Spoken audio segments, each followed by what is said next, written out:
빌립보서 1장 12절에서 18절 말씀을 교도하고 마지막 절은 같이 읽겠습니다. 형제들아, 내가 당한 일이 도리어 복음 전파의 진전이 된 줄을 너희가 알기를 원하노라. 이러므로 나의 매임이 그리스도 안에서 모든 시인의 안과 그 밖의 모든 사람에게 나타났으니 형제 중 다수가 나의 매임으로 말미암아 주 안에서 신뢰함으로 겁없이 하나님의 말씀을 더욱 담대히 전하게 되었느니라. 어떤 이들은 투기와 분쟁으로 어떤 이들은 착한 뜻으로 그리스도를 전파하나니 이들은 내가 복음을 변증하기 위하여 세우심을 받은 줄 알고 사랑으로 하나 그들은 나의 매임에 괴로움을 더하게 할 줄로 생각하여 순수하지 못하게 전투적으로 그리스도를 전파하느니라. 그러면 무엇이냐? 거칠로 하나 참으로 하나 무슨 방법으로 하든지 정하가 되는 것은 그리스도니 이로써 나는 기뻐하고 또한 기뻐하니라. 아멘. 바울이 동역자 된 교회라고 빌립보 교회를 불렸습니다. 너희는 하나님의 은혜에 참여한 나의 동역자, 복음 증거의 변증함과 확증함에 동역한 교회 이렇게 불렀습니다. 자, 그런 교회이기 때문에 한 가지를 알려주고 싶은 게 있었어요. 복음 증거의 동역자 된 교회이기 때문에 복음 증거와 관련하여 약간의 우리말로 하면 문제가 좀 하나 있는데 그것에 대하여 가르쳐주면서 은혜를 상실하지 않도록 받은 바 은혜를 잘 지키고 이 동역자의 길을 계속 걸어갈 수 있도록 빌립보 교회에 한 가지 깨닫게 하고 알려주는 사실이 있습니다. 12절을 보시면 끝머리 그렇죠? 너희가 알기를 내가 원하노라. 그죠? 알기를 원하는 일이 있어요. 알려주고 싶은 게 있는데 이게 뭐냐면 나에게 일어난 일과 복음 증거의 진전이 되었다. 이 두 가지 연관성입니다. 나에게 어떤 일이 있었고 이 일이 결과적으로 어떤 결과를 낳았냐면 복음이 더 진전, 진보. 표현이 좀 적절치 않으니까는 증거가 더 확산됐다는 거예요. 많은 사람에게 복음 증거가 일어나게 됐다는 거예요. 듣는 이가 많아졌다는 얘기죠. 예수 믿는 사람이 많아졌다는 얘기죠. 그러니 여러분 기쁘세요? 안 기쁘세요? 기쁘죠. 그래서 바울이 18절 하면 내가 기뻐한다 라는 원래의 주제, 원래의 그 신앙의 마음을 잃지 않은 겁니다. 그러면 나에게 일어난 일이 무엇인가, 그리고 왜 그것을 기뻐하는가에 대해서 12절과 18절 사이에 기록이 나와 있겠죠. 근데 우리가 그냥 딱 쉽게 생각하면 바울이 복음 증거에서 많은 교회가 개척됐나 이렇게 생각할 수 있지만 현재 이 바울이 복음을 쓰는 상황은, 아니 이 서신을 쓴 상황은 옥중이란 말이죠. 옥중인데 바울에게 또 무슨 일이 일어났을까? 그게 어떻게 본인은 감옥에 있는데 복음 증거가 확산되는 계기가 되었을까?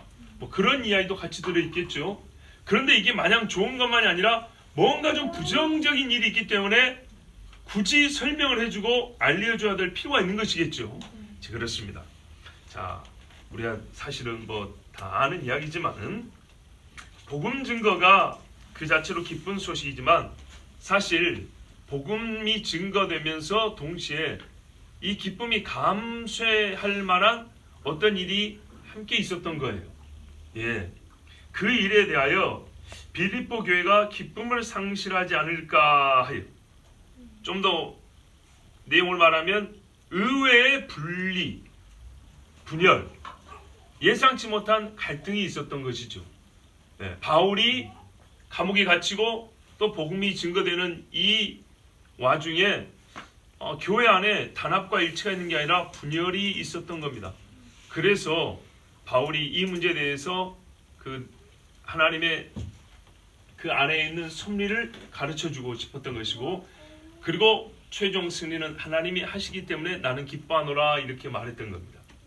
자, 근데 이 이제 예상 밖의 문제가 있었다는 이것이 빌립보 교회에 일어난 일은 아니고요. 빌립보 교회에 가르쳐 준 것이지 기독교회 전체에 일어난 일입니다. 그러니까는 바울이 다 알기 때문에요. 감옥에 갇힌 일로 말미암아 바울로 말미암아 복음을 들은 이 여러 초대교회 전체에 어떤 일이 대대적으로 일어났던 거예요. 그것에 따라 교회들마다 영향을 받았는데 이 순전한 믿음의 사람들, 복음 증거의 동역자라고 칭해졌던 빌립보 교회마저도 이 어떤 일 때문에 흔들릴 수 있었던 거예요. 그래서 바울이 이 교회는 흔들리면 안 되겠죠. 그래서 너희가 가진 기쁨을 지키게 하기 위하여 지금 그 일, 흔들릴 만한 그 일에 대하여 바울이 설명을 해주겠다는 겁니다. 자, 13절 보세요. 그 일이 무엇인가 할 때 설명이 나와 있는데요. 그리스도 안에서 내가 매였다, 결박당했다. 그리고 어디에 있습니까? 온 시위대라고 돼 있죠. 여러분, 시위대는요, 궁에 있는 수비대를 시위대라 그럽니다. 일반 교통경찰 말하는 게 아닙니다. 옛날에 이스라엘 역사에 보면 시위대, 예레미야가 시위대 뜰에 갇혔다 이렇게 돼 있죠. 말 그대로 경호부대입니다. 그럼 경호부대라는 말은 여기가 어디를 얘기한 거죠? 그렇죠. 로마의 성을 얘기하는 겁니다. 로마의 궁을 얘기하는 겁니다. 그리고 기타 모든 사람에게, 그러니까는 시위대 안과 기타 모든 사람이니까 뭘까요? 시위대가 있는 궁하고 그 궁에 있는 여러 사람들에게 알려졌다는 겁니다. 뭐가요? 바울이 감옥에 갇혔다는 소식이. 어디에 갇혀 있으니까요? 로마의 궁에 갇혀 있으니까. 궁이라고 하면 좀 너무 뭐랄까 좁다 생각하면 로마라는 도성 안에 갇혀 있으니까 왕의 경호부대가 바울을 경비를 한다든지 감시를 한다든지. 자, 이렇게 해서 바울이 이러한 제국을 흔들고 요란스럽게 하는 자가 제국의 수도 로마에 감금되어 있다는 소식이 로마 사람들과 로마 제국 전역에 퍼져서 알려졌다는 얘기입니다. 나타났으니, 다 알게 됐다는 얘기입니다. 제국의 중심부에 갇혀 있다. 가장 삼엄한 경비 속에 있고 어쩌면 늙은 바울에게 있어서는 마지막 수감 생활이 될 수도 있는 위기 상황에 바울이 놓여 있다. 그가 정말로 이 수족이 심할 때는 경비병들하고 같이 묶여져 있거든요. 그러면 여러분, 일반 생활이 가능해요. 밥 먹을 때, 화장실 일 볼 때 얼마나 불편하겠어요. 아주 불편합니다.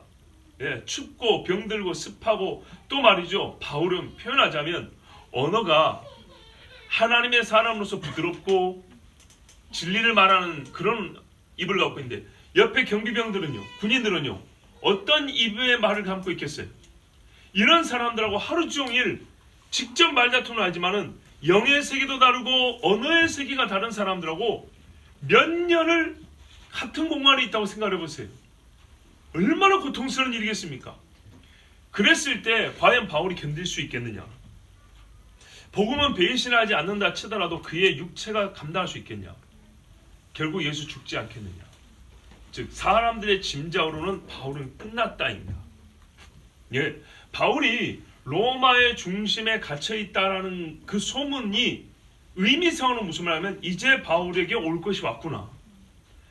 그동안에 많은 수감 생활을 했지만 바울에게 이번에는 끝이다. 주기철 목사님이 4번이나 5번째 옥고를 치를 때 순교한다고 가족은 알고 있었어요. 본인도 그렇게 생각했고, 그런 것처럼 사람들이 생각하기에는 이제 바울이 이 나이에 이 엄청난 옥고는 육이 감당할 수가 없다. 이제는 바울의 마지막이 가까웠다고 생각할 수 있는 그런 상황이었습니다. 자, 14절 보세요. 이 일로 말미암아서 어떤 일이 일어났냐 했더니 형제 중 다수가 많은 사람들이 나의 매임으로 말미암아 주 안에서 신뢰함으로 겁없이 하나님의 말씀을 더욱 담대히 전하게 되었다. 바울 선생이 로마에까지 결국 그의 마지막 사명을 다하고 있다. 로마에까지 갔어. 그러니까 어떻게 해요? 바울에게서 복음을 듣는 사람들이 용기가 나는 거예요. 우리도 바울이 예수처럼 살았으면 우리도 바울처럼 예수를 믿자.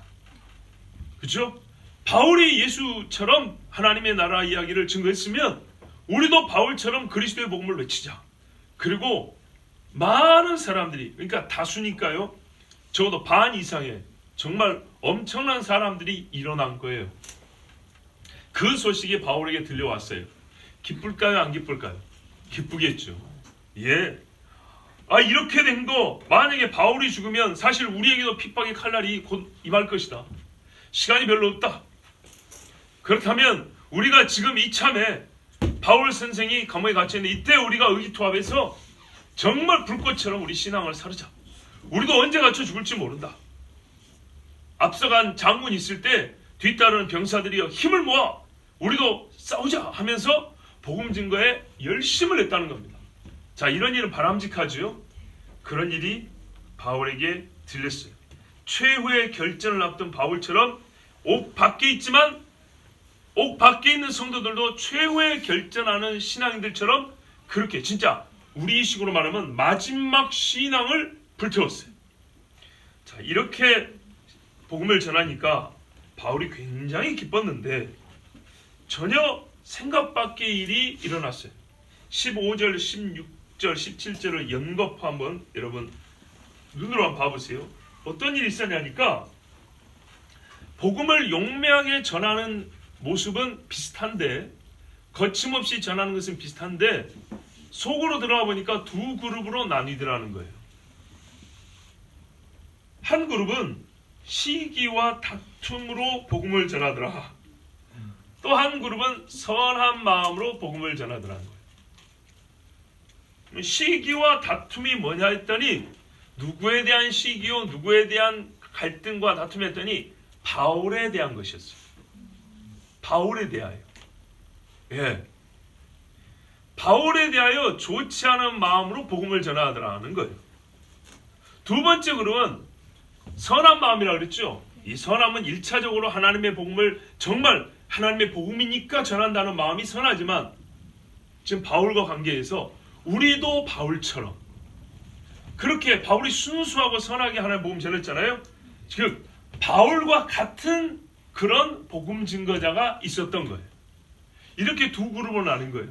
근데 우리를 정말 놀랍게 하고 이 당황스럽게 하는 거는 이 첫 번째 사람들도 복음 증거자로 불린다는 겁니다. 자, 그러면 이 시기와 다툼으로 한 사람 왜 시기와 다툼으로 했을까요? 또 그리고 이 사람들은 누구일까요? 1차적으로 이런 말씀이 있어요. 17절 후반에 보면 17절에 보면 저들은 나의 매임에 괴로움을 더하게 할 줄로 생각하여 순전치 못하게 다툼으로 그리스도를 전파하느냐. 이 사람들이 복음을 증거하는 목적이 뭐냐면 바울에게 고통을 가중하기 위해서. 그런 복음 증거도 있습니까? 그런데 그리 했다는 겁니다. 도대체 이런 사람들이 누구죠?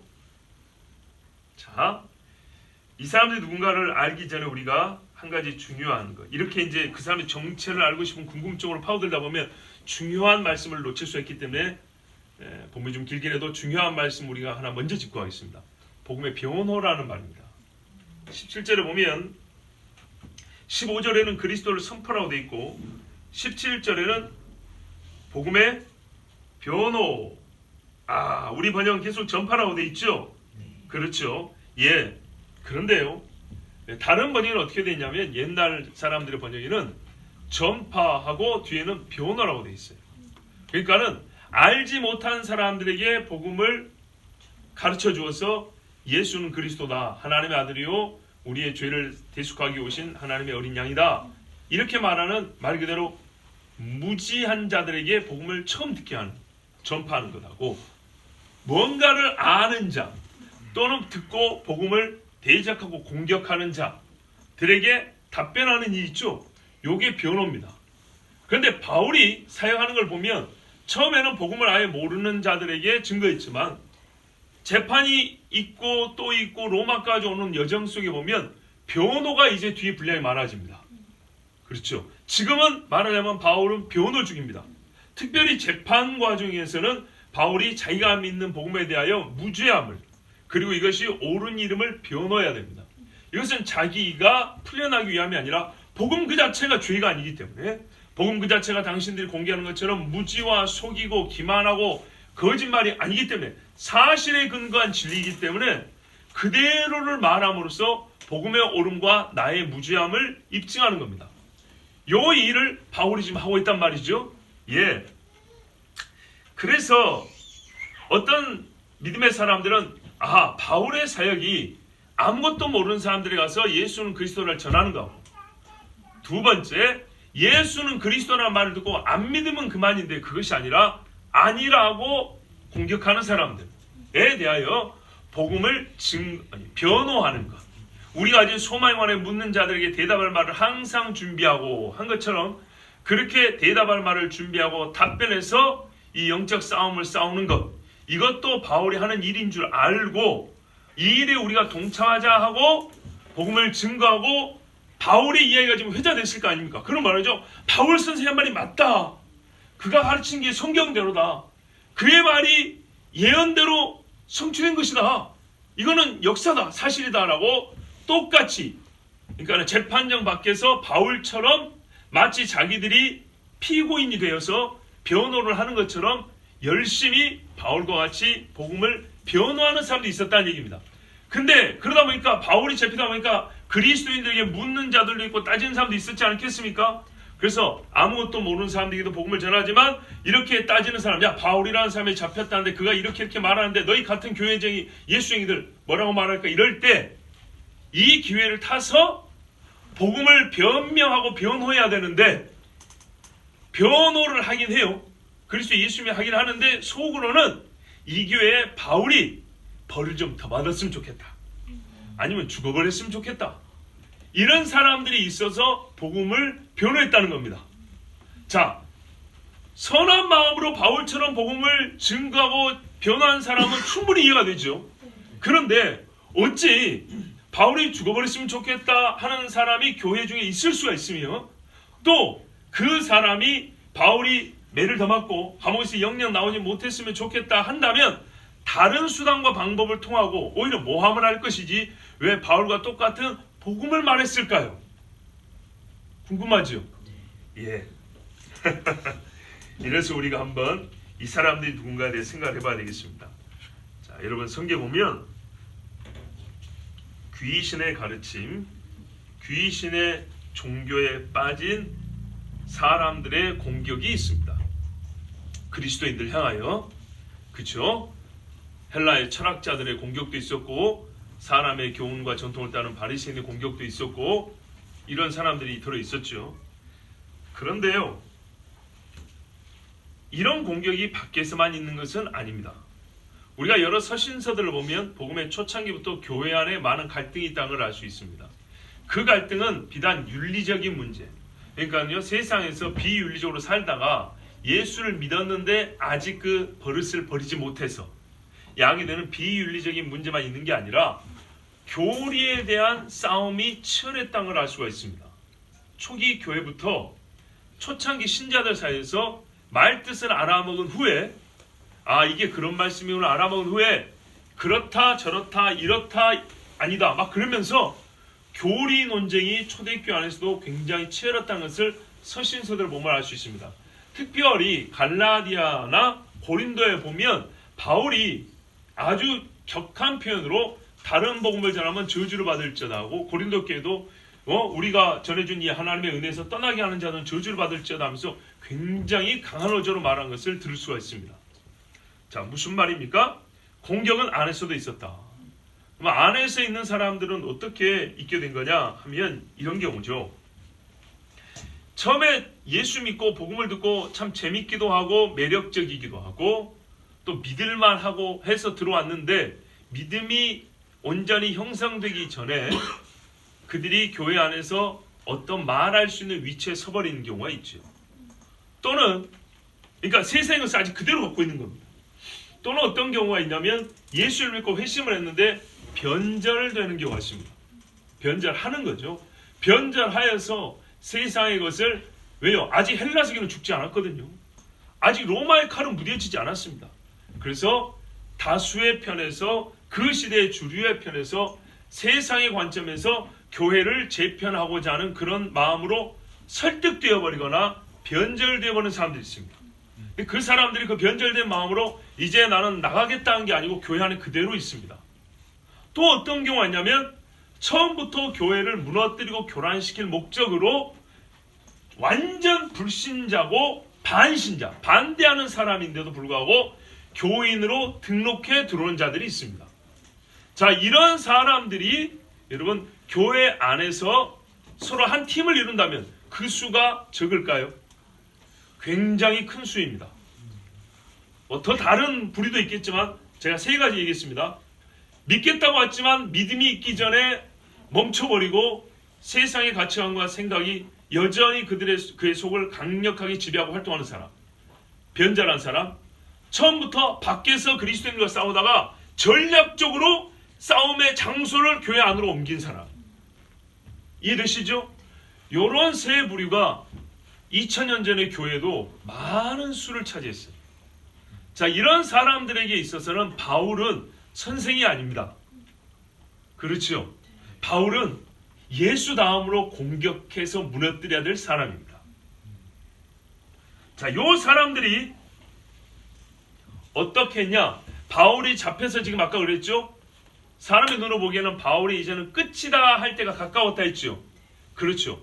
종지부를 찍기 위해서 이 사람들이 하는 건 뭐냐면 바울에 대한 윤리적인 악평을 할 게 없어요. 바울이 뭘 잘못했습니까? 뭐 성범죄를 저질렀습니까? 돈을 떼먹었습니까? 뭐 그런 거 없지요. 예, 뭐 거짓말을 했습니까? 다니엘처럼 요셉처럼 흠잡을 데가 없어요. 그럼 어떻게 해죠? 똑같습니다. 하나님의 말씀으로만 넘어뜨릴 것밖에 없습니다. 그런데 이 로마 세계와 헬라 세계가 바울이 전한 복음을 지금 받아들였나요? 안 받아들였나요? 안 받아들였습니다. 그리고 요셉이나 다니엘처럼 그 제국에 어떤 의미에서는 이득을 주는 사람이냐 하면 그런 것도 없습니다. 요셉이 뭐 애굽의 그 곡식 7년 풍년을 잘 보내서 흉년을 대비한 것처럼 바울이 그런 것도 아닙니다. 바울은 말 그대로 생짜배기 복음 증거자일 뿐입니다. 제국을 혼란스럽게 하는 사람입니다. 그렇죠? 제국을 요동케 하는 사람. 예루살렘에 동방박사 와가지고 유대인의 왕으로 나신 이가 어디뇨? 이 한마디로 소란스럽다 했죠.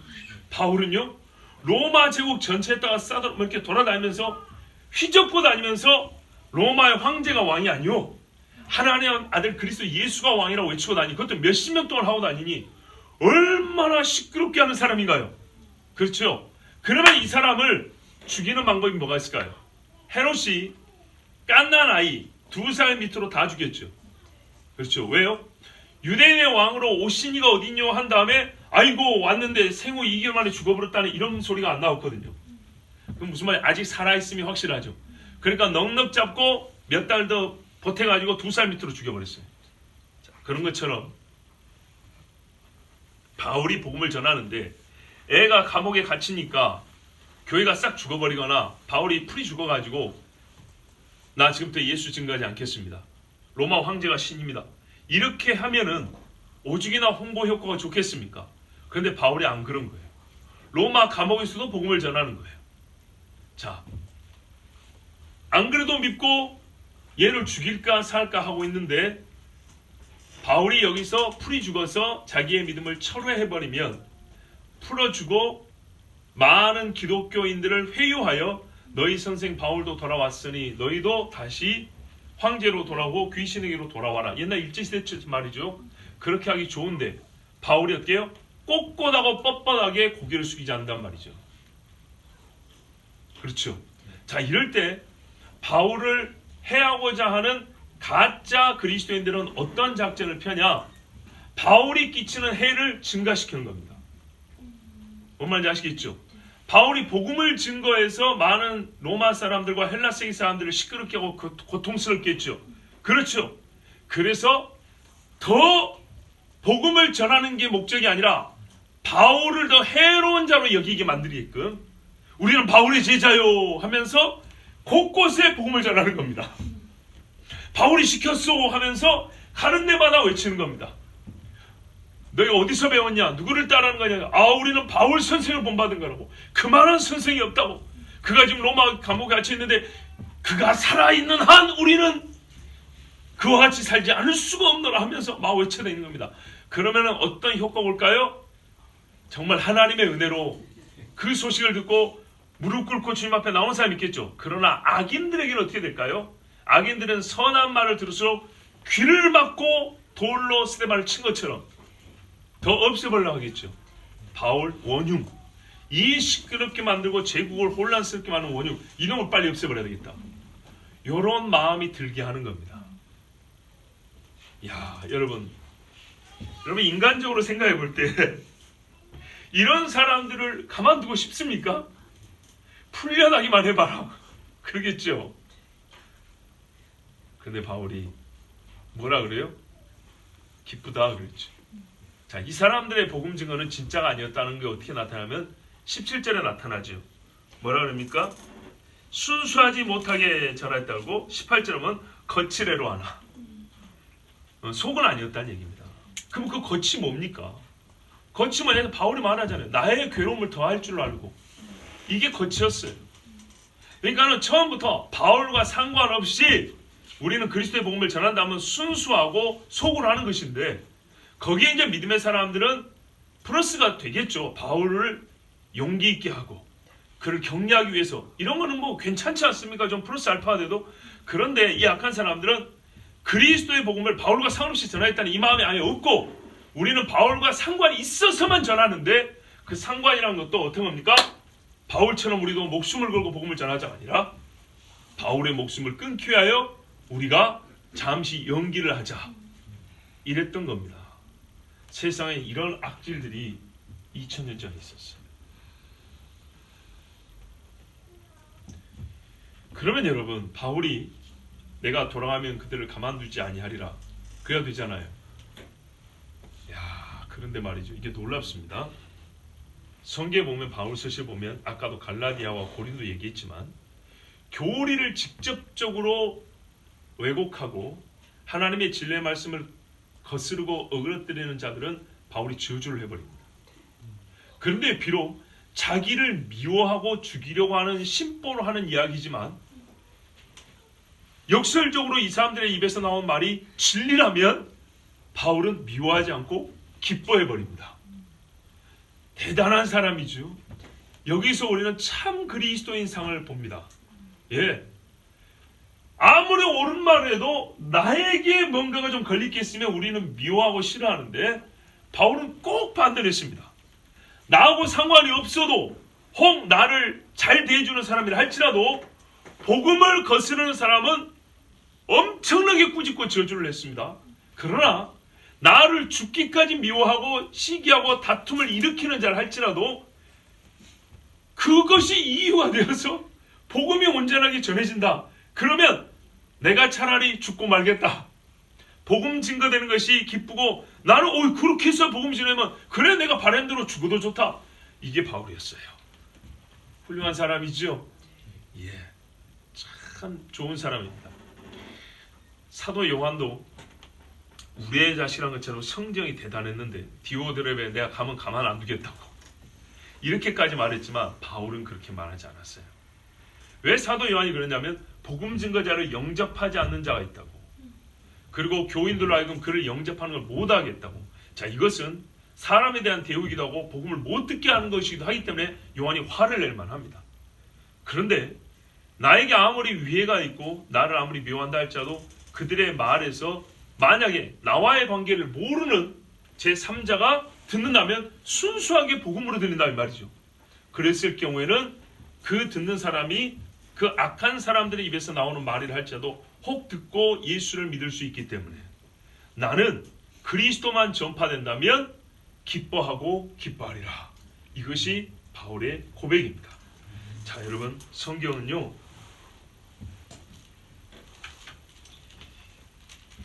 과거를 배경으로 해서 쓰여졌지만, 그렇죠, 우리에게 다 과거의 사건이죠. 가장 현대적인 책입니다. 뭐냐면 시간의 경과를 상관없이 지금 어느 시대나 적용이 가능하고 우리 시대를 그대로 보여주는 것이다, 그런 말입니다. 세상이 지나가 버린 책들이 현재를 현재처럼 보여주는 책은 사실 없습니다. 일부 고전이라 부르는 책들이 사람의 본성에 대하여 현재형으로 보여줍니다. 성경은 모든 진리에 대하여 현재형으로 우리에게 가르쳐줍니다. 그런데 지금 현재, 우리가 지금 현재는 과거에 있어서는 미래 아니겠습니까? 그래요. 성경은 그러므로 현재를 보여주는 가장 현대적인 책이면서 미래에 대하여, 장래에 대하여 가장 바르게 가르쳐주는 책입니다. 근데 여기서 우리가 배우는 과거나 현재나 장래나 고통에, 신자가 고통을 감당하는, 역경을 감내하는 자세에 대하여 변함없는 진리, 오늘날에도 저 감옥에서 핍박을 받고 있는 믿음의 사람들이 지금 나의 이야기로다 하고 들을 수 있는 말씀이 오늘 여기 있는데, 그게 뭐냐면 나의 매임이 어떤 식으로든지 복음 증거의 진전을 가져온다면, 하나님의 말씀의 확산을 일으키는데 도움이 된다면, 내가 미움을 받아도 혹은 살해 위협을 당해도 누군가가 나를 죽이고자 음모를 꾸민다 해도 나는 기뻐하리라. 이것이 어제나 오늘이나 내일이나 모든 그리스도인들이 복음으로 말미암아 고난을 당하고 역경을 겪을 때 가져야 될 마음의 자세입니다. 바울이 이 말할 때 얼마나 참 마음이 아팠겠어요. 저들은 나의 매임에 괴로움을 더하게 할 줄로 생각하여 순전치 못하게 다툼으로 그리스도를 전파하느니라.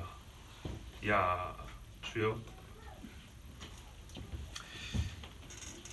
그러나 바울은 이 사람들을 원망하지 않으면서 하나님을 신뢰했습니다. 그렇죠. 바울의 말을 오해하면 안 됩니다. 복음을 증거할 수만 있다면 방법은 상관없고 의도는 내가 개의치 않겠다, 그런 말은 아닙니다. 항상 선한 마음을 가지고 바른 방식을 따라야겠죠. 예수님처럼 그렇게 해야겠죠. 그런데 인간들이 하는 일은 그렇지 못할 때도 있습니다. 그래서 바울의 요점은 뭐냐면 방법이나 의도가 상관없다는 뜻이 아니고 신자의 헌신이, 복음 증거하는 헌신이, 이 복음의 사람이라는 헌신이 어디에 우선점이 두어져야 되는지, 어디에 매여 있어야 되는지를 말하는 겁니다. 무엇보다도 그리스도가 증거되는 것, 그리스도의 복음이 증거되는 것이 어떤 환경이나 조건보다도 항상 앞서야 된다는 걸 말씀해 주시는 것이지, 이 선한 의도가 있고 이 목적을 이룰 수 있다면 그 다음에는 좋은 방법을 따라야겠죠. 그런데 만약에 이런 악한 사람들에서 좋지 않은 방식이 채택되더라도 증거되는 것이 그리스도라면, 이런 경우에는 나는 나를 희생해서라도 그리스도가 증거되는 것을 택하겠다, 이런 말입니다. 자, 여러분, 지금 어려운 시절 우리가 살아가고 있고 더 어려운 시절로 들어갑니다. 지금은 우리가 평안히 이렇게 있지만은 누군가 먼저 옥에 갇히고 순교를 할지 모릅니다. 어떤 복음성가에 고아의 아버지라는 찬송이 있어요. 며칠 전에 들었어요. 아버지는 고아들의 아버지시라. 그 가사를 듣는데 얼마나 마음이 정말 이 감동이 되고, 머지않아 우리 믿음의 사람들에게서 일어날 일이구나라는 생각이 들었습니다.